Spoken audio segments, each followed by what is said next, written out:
안녕하세요. 이제 곧 또다시 설이네요. 다들 명절 준비 어떻게 하고 계시나요? 저는 2년 전부터 더 열심히 명절 준비해야지 결심하고 있는데 코로나라는 돌림병이 좀 앞길을 막네요.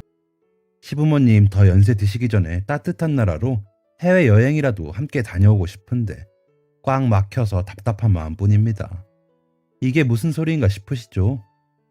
저는 종갓집도 아닌데 종갓집처럼 제사와 차례를 지내는 집에서 태어났거든요. 할머니가 돌아가셔서 지금은 할아버지 제사, 할머니 제사, 추석 차례상, 설 차례상으로 줄어들었지만 그전에는 고조부부터 제사를 지내던 집이라 1년 동안 차례상까지 7번의 제사상을 차리는 집이었답니다. 고모 3분에 작은아버지 2분이 계신데 저희 아버지가 장남이시라 다 저희 엄마 몫이기도 했고요. 작은 어머니들이 오셔서 돕기는 했지만 장보고 나머지 정리까지 저희 엄마께서 엄청 고생하셨네요. 할머니 살아계실 때는 아무 소리 없으시던 아빠는 할머니 돌아가시자마자 제사부터 줄이시더라고요. 오빠한테는 제사 물려받으면 할아버지 할머니 제사도 줄이라고 하셨고요. 친정이 그러다 보니 저 또한 제삿날이나 명절에는 꼼짝없이 상을 차릴 수밖에 없었죠. 안 그러면 엄마가 혼자 너무 힘드시니까요. 그 덕택에 어지간한 제사상은 혼자서도 거뜬했습니다. 강제 맏며느리감이 되어버린 거죠. 그런데도 이렇게 제사 줄이면서 고모들이랑 작은 아버지들께서는 얼마나 난리를 피우셨는지 모릅니다. 저랑 작은 어머니들이랑 엄마는 대찬성이었지만요. 직접 하지도 않으면서 어찌나 먹고 싶은 것도 많고 따지는 것도 많은지 매해 전 종류가 늘어났던 것 같아요. 하지만 저희 아빠가 어떻게 달라지신 건지는 모르겠지만 강력하고 단호하게 선포하시고 나서는 어쩔 수 없게 됐죠. 그래도 해마다 꿍시렁거리는 소리가 아직도 나오곤 한답니다. 오빠 말로는. 그런데 시집을 와보니 재산 없는 데다가 추석 차례, 설 차례 2번뿐이기도 했고 음식 가짓수도 저희 친정에 비해 적고 양도 훨씬 적더라고요. 시댁은 할아버님 제사와 할머니 제사를 각각 추석과 설 차례상으로 묶으셨더라고요. 기일이 그쯤인데 며칠 상간으로 따로 차리기가 좀 그렇다고요. 아버님이 도리만 하자 주의셔서 그런지 그렇게 하시는데 다른 형제분들도 별 말씀이 없으시다고 하더라고요. 아버님 형제분들은 고모님 1분, 작은 아버님 1분 계신데 결혼하고 저희는 자주 뵙지도 못하고 명절 아닐 때 오셔서 어머님 아버님과 만나신대요. 명절은 각자 자녀들과 집에서 보내자고 하신다고 하더라고요. 진짜 할아버님, 할머님 기일 때나 아버님, 어머님 찾아오셔서 식사하시고 가신다고 하더라고요. 아버님께서는 명절 차례도 기회 봐서 없애자고 하시는 중이신데 어머님께서 오히려 좀 고집을 부리시더라고요. 친정과는 너무 상반된 분위기의 시댁 명절이라 제 입장에서는 정말 개 탔다는 말 나올 정도였고요. 명절에 허전하지 않게 좀 하는 정도라고 생각하고 있습니다. 꼴 보기 싫은 한 사람만 없으면요. 그 사람은 바로 시누이랍니다. 어머님 말씀으로는 돌아가신 시할머님을 너무 꼭 닮아 깜짝 놀랄 정도라고 하시더라고요. 어머님이 안 나으시고 시할머님이 나으신 것 같을 정도로요. 저희 시누이는 신랑보다는 3살이 어리고 저보다는 1살이 어린데요. 결혼 전에는 명절 아침까지는 얼굴을 볼 수 없었습니다. 친구들과 술을 잔뜩 퍼먹고 들어오거나 여행을 가거나 했죠. 차라리 여행을 가면 좀 나은데 아침 차례 지내려고 하면 일어나 상에 뭐가 없네, 먹고 싶은 게 있었는데 안 해줬네 하면서 술 냄새 팍팍 풍기면서 인상을 쓰며 짜증을 내곤 했습니다. 그럴 거면 너가 좀 하던가 라는 식구들의 말에는 대답도 안 하고요. 그저 본인 몸 하나 편하고 좋은 것만 따지는 사람이라 친해지기도 어렵더라고요. 저한테 함부로 하기도 하고요. 그러다 보니 저희 아들이 고모만 없으면 조용하다고 할 지경입니다. 그도 그럴 것이 제가 결혼한 지 14년이 조금 넘었는데 그간 맞이한 28벌의 명절 동안 큰 소리 난 것은 다 시누이 때문이었습니다. 물론 명절이 아닐 때도 판 깨는 소리도 잘하고 제정신인가 싶은 말들을 많이 해서 왜 저러나 싶을 때도 많았고요. 예를 들자면 가족 외식 때도 본인이 먹고 싶은 메뉴가 아니면 끝까지 꿍시렁거리며 툴툴거려요. 본인 생일이나 본인 행사여서 그러면 모르는데 본인이 주인공이 아닌데도요. 그저 아무 이유도 없어요. 자기가 가고 싶은 곳이 아니란 이유로 같이 있는 사람 밥도 못 먹게 계속 꿍시렁거려요. 상차림이 별로다. 맛이 비려서 구역질 난다. 이런 데를 돈 주고 오냐 이러면서요. 그러다 자신이 가자고 하는 데로 가서 보면 다른 사람 입맛에 안 맞는데도 여기 너무 좋지 않냐? 숨겨진 맛집이다. 이런 데가 진짜다. 이러면서 좋다는 대답을 강요하죠. 얼마 전 어머님 칠순 때도 본인이 가자는 대로 안 갔다고 얼마나 난리를 피우던지. 시누이가 가자던 식당은 예약도 안 될 뿐더러 룸도 없는 그냥 백반집이었거든요. 반찬 가짓수는 많은 집이었지만 그렇다고 행사를 하러 가기에는 좀 그런 집이요. 인원 제한 잠시 완화됐을 때여서 일부러 룸에 예약해서 애들도 떼놓고 겨우 간 건데 엄청 꿍시렁거리더라고요. 양도 적고 맛도 그냥 그렇다면서요. 어머님께서는 한강도 보이고 정원도 잘 되어 있어서 너무 좋다고 하시면서 고맙다고 하셨는데도요.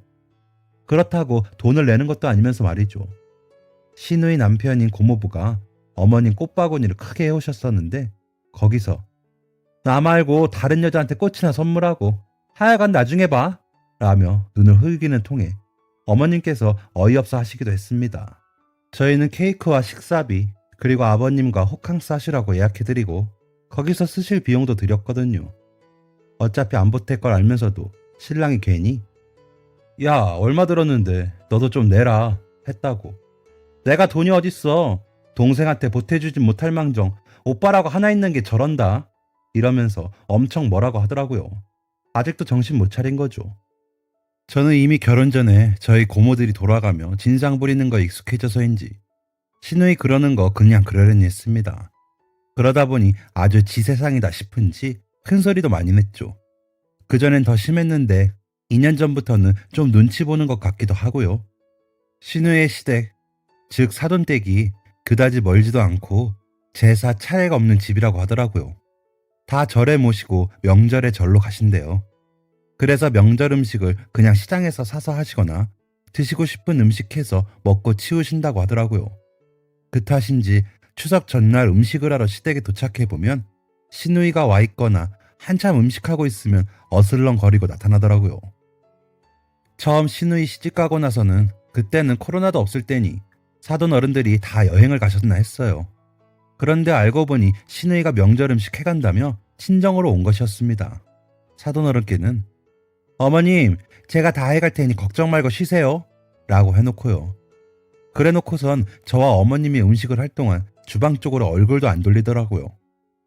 그렇다고 저희 아들 봐주는 것도 아니고 말이죠. 그때 저희 아들 갓난애였을 때인데요. 애는 저희 신랑이랑 아버님께서 보시는데 시누이가 있다가 시끄럽다 싶으면 조용히 좀 해. 아 진짜 쉬지를 못하겠네 라며 짜증까지 내더군요. 결혼과 동시에 전업주부면서 말이죠. 저는 아직도 맞벌이거든요. 저희 아들 돌도 되기 전에 엄마랑 어머니께 번갈아 맡기면서 키워 중학생이 되는 지금까지도 꾸준히 일하고 있습니다. 양가 어른들께 도움은 크게 못 드려도 열심히 일해서 용돈 드리고 우리는 우리가 알아서 먹고 살자는 주의여서 그저 열심히 일을 다니는 것도 있죠. 그런데 그런 제 앞에서 전업주부인 시누이가 그러니까 좀 화가 나더라고요. 아무래도 그땐 더 어린 제 새끼한테 뭐라 하니 기분이 나쁘더군요. 어쩔 수 없는 고슴도치 엄마죠. 그런 시누이에게 어머님이 야 어디 남의 귀한 손주 노는데 출가 외인이 뭐라 해. 너 그럴 거면 가. 반갑지도 않은 게 와가지고 왕노릇이야. 가! 하시니 찍소리 않고 있더라고요. 그렇게 명절마다 와서 빈둥거리기를 12년째 하고 있습니다. 물론 시집가기 전에까지 하면 더 길죠. 아무튼 그렇게 놀다가 음식이 다 되면 통 들고 음식마다 뒤적거려 가장 예쁜 거, 더 실한 걸로 골라 가더군요. 물론 골라가면서도 이거 왜 이래? 괜히 가져가도 욕만 먹겠네. 이왕 하는 거 좀 잘 좀 하지 이게 뭐야? 라며 망언을 항상 쏟아놓죠. 그걸 보시던 아버님께서 너 다음 명절부터는 오지 말아라. 너희 시부모님께도 그렇게 전화드릴 거야. 오지 마. 내가 너희 새언니 보기 너무 창피하다. 너희 새언니 좀 봐라. 얼마나 손이 빠르고 야무진지 음식 맛도 좋아. 너희 엄마가 엄청 편해졌다고 하더라. 그럼 그간을 못해서 미안해 해야지. 어디서 그러냐? 오지 마. 가져가지 마. 하시면서 통을 뺏으려고 하시면 아빠, 내가 시댁 가서 미움받으면 좋겠어? 이까짓 걸로 되게 생색내네 하면서 가버리더라고요.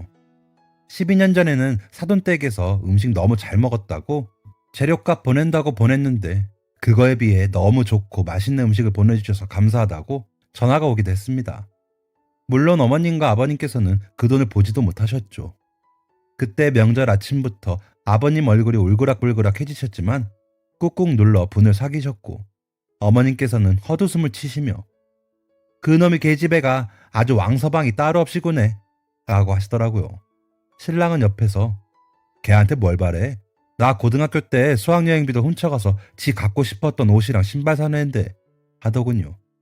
그리고 아침 먹고 저희는 친정으로 넘어와서 직접 보진 못했는데 나중에 어머님 말씀으로는 시누이가 고모부랑 와서 사이 앞에서 체면 차리느라 아버님께서 아무 말씀 못하시고 계신데 눈치 없는 시누이가 이번에 음식 너무 싱겁더라. 다음부턴 제대로 좀 부탁해요 라며 어머님께 이야기했다고 하더라고요. 그 말을 시작으로 아버님께서 폭발하셔서 얼굴에 물을 끼얹으시며 정신 차려. 이게 어디서 상전 노릇이야. 그럼 너가 해라. 고생한 엄마랑 새언니한테 고맙다고는 못할 망정 어디서 입방정이야? 새언니가 없길 망정이지. 아휴, 이걸 자식이라고. 너희 시부모님께서 주신 재료값은 왜 떼먹냐? 그게 그래도 되는 돈이야? 너희 새언니라도 챙겨줘야 할 것 아니야. 자네도 얘랑 같은 생각인가? 그럴 거면 다음 명절부터는 오지 말게. 다른 때도 안 와도 돼 라며 쫓아냈다고 하시더라고요. 그 말을 전해들은 신랑은 그럴 줄 알았어. 그게 아주 매를 버는 스타일이야 라며 혀를 차더군요. 저야 좀 고소했고 속 시원했지만 괘씸한 마음은 그 후로도 계속 가지고 있었죠. 그러고 나서도 시누이는 바뀔 줄 모르고 더하면 더했지 덜하지 않더라고요. 어쩔 때 보면 결혼 생활은 가능한가 싶을 정도로 이상하게 굴기도 하고요. 그때 그러고 나서 한동안 시누이는 시댁에 나타나지 않았습니다. 한 달 정도요. 그리고 갑자기 와서는 아무 일도 없었다는 듯이 전처럼 구는데 제정신인가 싶더라니까요. 그래서 저는 저희가 없을 때 시부모님과 다 푼 줄 알았습니다. 그런데 아니라고 하시더라고요. 평일 저녁에 제가 야근이라 저희 아들을 어머님이 데리고 시댁에 가 있다고 하시길래 저도 퇴근을 해 시댁으로 갔죠. 저녁도 못 먹고 온 며느리 챙겨주신다고 해서 먹고 있는데 시누이가 왔더라고요. 절 보더니 인사도 없이 거실에 철푸덕 앉더니 엄마, 나 김치전 좀 해줘. 저녁 먹었는데도 먹고 싶네 이러더라고요. 어머님께서는 야, 너가 해먹어. 왜 여기 와서 해달래 이 밤에 갑자기 나타나서 하시니 아니 며느리는 저렇게 밥 차려주면서 딸이 먹고 싶다는데 좀 해주면 안 돼? 아 진짜 왜 그래?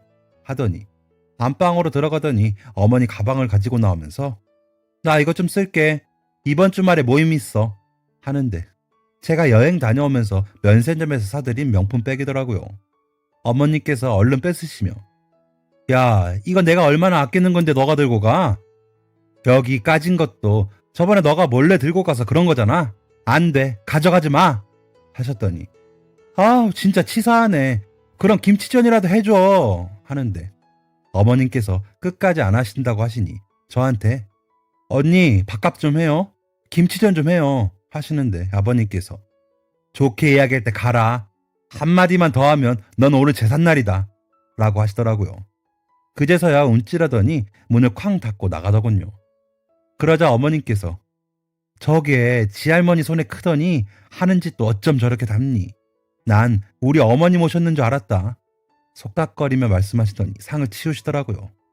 아버님께서는 헛기침만 하시고요. 그전에도 종종 어머님께서 시집살이 하신 이야기를 하시곤 하셨는데 고모나 작은 어머님께도 시할머니께서 정말 매섭게 하셨다고 하시더라고요.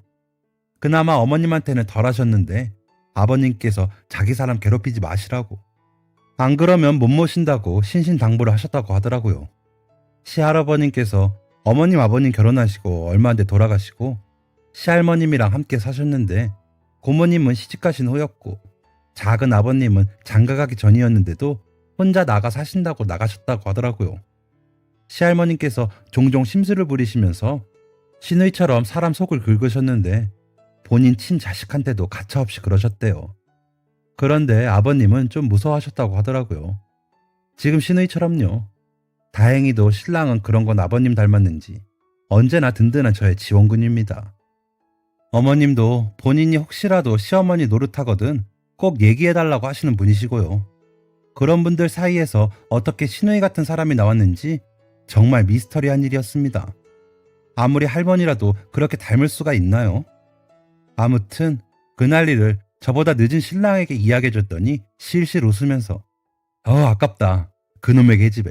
혼나는 꼴을 봤어야 했는데 하고 말더라고요. 얼마나 흔한 일이었으면요. 저는 저희 고모들께서 오셔서 저희 엄마 힘들게 하실 때면 정말 너무 싫어서 티를 내곤 했는데 저희 아빠는 그만해라 하시고는 별 말씀이 없는 분이라 속이 터졌던 기억이 있어. 솔직히 아버님께서 시누이 구박해 주실 때마다 속이 시원하곤 합니다. 저희 오빠는 저와 같이 제사상 차린 지 오래됐거든요. 자기는 결혼해도 자기가 하지 와이프 안 시킨다고 하는 사람이에요. 아직 결혼은 안 하고 있지만요. 여자친구는 있는데 좀 더 있다가 한다고 하더라고요. 그런 오빠를 탐탁해하지 않으신 아빠지만 그래도 손이 많이 필요하니 그냥 두시더라고요. 본인께서 하시진 않고요. 오빠가 거들고 있는 걸 고모랑 작은 아버지들이 보시고 뭐라고 하시기도 하면 오빠는 내 조상 내가 직접 모신다는데 더 좋아하셔야 하는 거 아니에요? 하면서 그냥 하거든요. 하도 그러다 보니 이제는 별말 안 하시는데 가끔 트집 잡고 싶을 때 얼른 장가를 가라 하신다고 하더라고요. 오빠는 장가 가도 제가 합니다 하고요. 그럼 아빠는 그만해라 하시겠죠. 전처럼. 그래서 저는 저희 시부모님이 너무 좋아요. 평소에도 자주 가서 뵙고 명절에도 힘들지 않다면 거짓말이지만 즐겁게 하려고 합니다. 제가 한 음식 너무 좋아해 주시고 좀 많이 하면 너무 많아 다른 거 빼자 이러시면서 제 수고에 대해 칭찬을 많이 해주시거든요. 그러다 2년 전 설이 되었습니다. 여전히 저의 시누이는 와서 탱자탱자 놀면서 간식 한 번을 챙길 줄 모르고 하나씩 집어먹으면서 이건 맛이 있네 저건 맛이 없네 하면서 뒹굴거리더라고요. 그때 그 일이 있고는 고모부가 직접 재료비를 가져와 어머님 드리는데 돈 주고 가져가는 거니 더 잘하라면서 더 채근을 하더라고요. 저희 신랑은 아들이랑 꼬치 꿰느라 정신이 없었고요.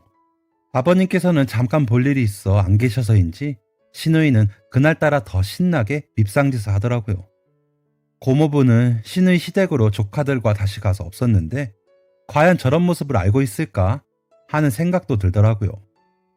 그런 저의 생각을 신랑이 읽은 건지 통한 건지 시누이에게 야, 넌 집에서 너희 신랑한테 밥은 해주니? 전업주부가? 라고 물었더니 내가 먹고 싶을 때 있으면 같이 먹고 아니면 본인이 차려 먹지. 내가 밥까지 떠먹여줘야 돼? 다 큰 성인이. 애들 챙기느라 힘들어 하더라고요. 그럼 청소랑 빨래는? 하고 물었더니 난 내 거랑 애들 것만 해 입고 남편은 남편 것 해 입지. 청소는 남편이 더 잘해. 오빠네도 나눠서 한다며 라고 하더군요. 그러자 신랑은 어이가 없다는 듯 웃더니 너희 새언니는 맞벌이 하면서도 해줘 고맙게도. 넌 전업주부인데 그러면 차서방이 화 안 내? 아니지. 전업주부는 직업이 주부인데 넌 그것도 아니네. 그냥 백수네 라고 하더라고요. 그러자 뭐야? 지금 나한테 뭐라고 하는 거야? 오빠 요즘 여자들은 다 나처럼 해. 시대가 어떤 시대인데 라며 성질을 내더라고요. 어머님께서는 그런 시누이를 보시더니 그래 내가 아주 악독한 시어머니라 너희 언니 고생을 시킨다. 내가 죄인이네 이러시더라고요. 그러자 시누이가 절 째려보면서 언니 설마 그렇게 생각해요? 언니는 음식하는 거 좋아한다면서요 하기에 누가 뭐라고 했어요? 근데 누구는 하고 누구는 안 하니까 그게 문제인 거죠 라고 했더니 한참을 쳐다보더라고요. 그러다 아버님께서 들어오시니 딴청을 하면서 물 마시는 척 하더군요. 정말 시누이가 얄미웠지만 혹시나 어머님께서 오해하시고 서운해하실까봐 별말 없이 일을 했습니다. 음식 마무리를 다 하고 저녁은 배달 음식 먹자고 하셔서 배달 시켜 먹고 후식으로 과일을 먹고 있는데 어머님이 봉투를 하나 주시더라고요. 이건 특별히 주는 세뱃돈. 내일 친정 가느라 정신없으니까 미리 주는 거야 하시더라고요. 봉투가 꽤나 두툼해 1,000원짜리로 바꾸셨나 했는데 5만원짜리더라고요. 총 200장. 그러니까 1,000만 원이었던 거죠. 그때까지도 안 가고 있던 시누이가 눈이 엄청 커다래지더군요. 아버님께서는 허허허 웃으시면서 아이고 우리 며느리 다음에는 내가 해줄게 하시고요. 저와 신랑은 어버버거리고 있는데 어머님께서 우리 아가 시집와서 고생 많았는데 내가 뭐 해줄 게 있어야지. 너희 결혼하고 나서 내가 조금씩 넣는다고 적금 든 게 이번에 만기됐어. 너희 주려고 든 거니까 받아둬. 너희가 그 돈 허투루 안 쓰고 요긴하게 써주면 엄마는 너무 고마울 것 같아. 이번엔 10년짜리로 들어서 그때 되면 더 줄게 하시는데 눈물이 나더라고요. 특별히 돈이 급한 건 아니었지만 또 여윳돈이 아주 넉넉한 것도 아닌 상태였거든요. 아무래도 사람이 그냥 고맙다고 하는 것도 좋지만 물질적인 게 따라오는 게 더 와닿기도 하잖아요.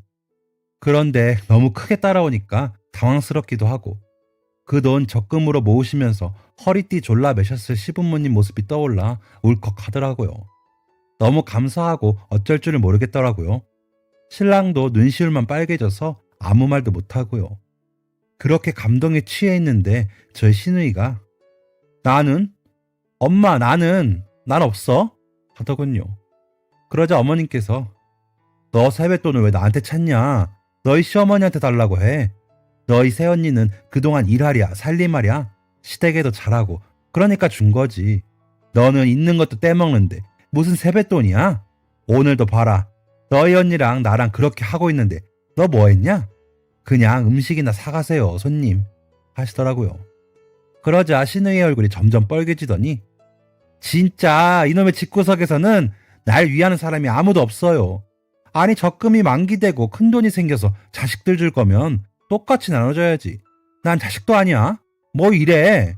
라고 하자 아버님께서 뭐? 이놈의 집구석? 이놈의 기집애가 진짜 말이면 다인 줄 아나. 야 너희 오빠네는 무슨 행사 있을 때마다 저희들이 다 해. 그리고 달마다 용돈도 주더라. 넌 돈 한 푼 보태봤어? 와서 입만 보태고 좋네 안 좋네 하면서 분위기만 깨지. 그러면서 어딜 탐을래? 양심이 좀 있어라 라고 하시더라고요. 그러자 시누이는 악을 쓰면서 맨날 이런 식이야. 오빠네는 맞벌이잖아. 우리는 왜 버리고 라고 하니 야 이놈의 기집애야. 너 시집가기 전에 회사 다니면서도 용돈은커녕 첫 월급 타고 손수건 한 적 없었어. 그러면서 시집갈 때도 모아놓은 돈 없다고 혼수 다 해달라고 난리쳐서 해줬잖아. 너희 오빠는 반반 결혼한다고 돈도 안 받아가서 대출 다 갚은 거 얼마 전인 거 몰라? 너는 너희 시댁에서 집 해줬다며. 샘낼 걸 샘내라 진짜 라며 아버님께서 호통을 치시더라고요. 그때부터 시누이 혼자 울었다 화냈다 난리 부르스 생쇼가 계속되더니 결국에 저희에게 양심 있으면 이쯤 되면 좀 나눠준다고 해야 하는 거 아니에요? 언니 욕심 되게 많다 라며 저에게 화살이 꽂히더군요. 그러자 어머님께서 아가 얼른 가. 내일 아침에 시간 맞춰 오고 그리고 애한테 한 푼이라도 주면 나 그 돈 다 뺏는다. 절대 주지 마 하시더니 저희를 보내시더라고요. 일어서는데 신랑에게 오빠 진짜 안 줄 거야? 반 내놔 하는데 야 엄마랑 아버지께서 주시는 건데 네가 왜 난리야? 그리고 이게 내 돈이냐? 너희 새언니 돈이지 하면서 아이 챙겨서 나가더라고요. 집에 돌아와서 아이와 신랑에게 우리 이 돈 그냥 쓰지 말고 봄쯤 돼서 어머님 아버님께 좋은 옷 좀 해드리고 우리 세찬이 중학교 가면 학원비로 쓰자 라고 했더니 장모님이랑 장인어른 옷도 해 그럼 매번 우리 반찬 해주시느라 정신없으신데 라며 신랑이 이야기하더라고요. 고마웠죠. 그래서 양가 200만원씩 400만원은 빼놓고 나머지 600만원은 아이 교육 통장에 넣기로 했습니다. 다음날 아침 시댁에 가보니 어머니 아버님이 굉장히 피곤한 얼굴이시더라고요. 얼른 차례 지내고 정리하면서 어머님께 살짝 여쭤보니 시누이가 저희 가고도 아까거리고 드러누워서 결국엔 고모부가 와서 끌고 갔다고 하시더라고요. 그리고도 전화를 계속하는 바람에 잠을 설치셨다고 하시면서 한숨을 쉬시는데 제가 괜히 죄 지은 것 같더라고요. 예전에 너희 시할머님이 그렇게 돈 욕심이 많으셔서 같이 지내시면서도 생활비 한 번을 안 주시고 집 팔고 땅 판 돈 다 가지고 계셨다. 그리고는 본인이 다 쓰고 돌아가셨어. 그 노인네가 그 돈을 어떻게 다 쓰셨는지 모르겠지만 그러시더라. 그러더니 그런 것까지 똑 담니? 내가 아주 징그럽다. 아가 미안해. 다 내 죄다. 라고 하시는 어머님 손을 꼭 잡아드렸습니다. 그러면서 아범은 안 그러는데 아가씨만 그러는 건 어머님 아버님 탓이 아니죠. 그리고 세뱃돈은 너무 감사해요. 세찬이 학원 보내고 그러는데 잘 쓸게요. 라고 했더니 절 꼭 안아주시면서 내가 무슨 복으로 이런 며느리를 받는지 너무 고맙다 하시더라고요.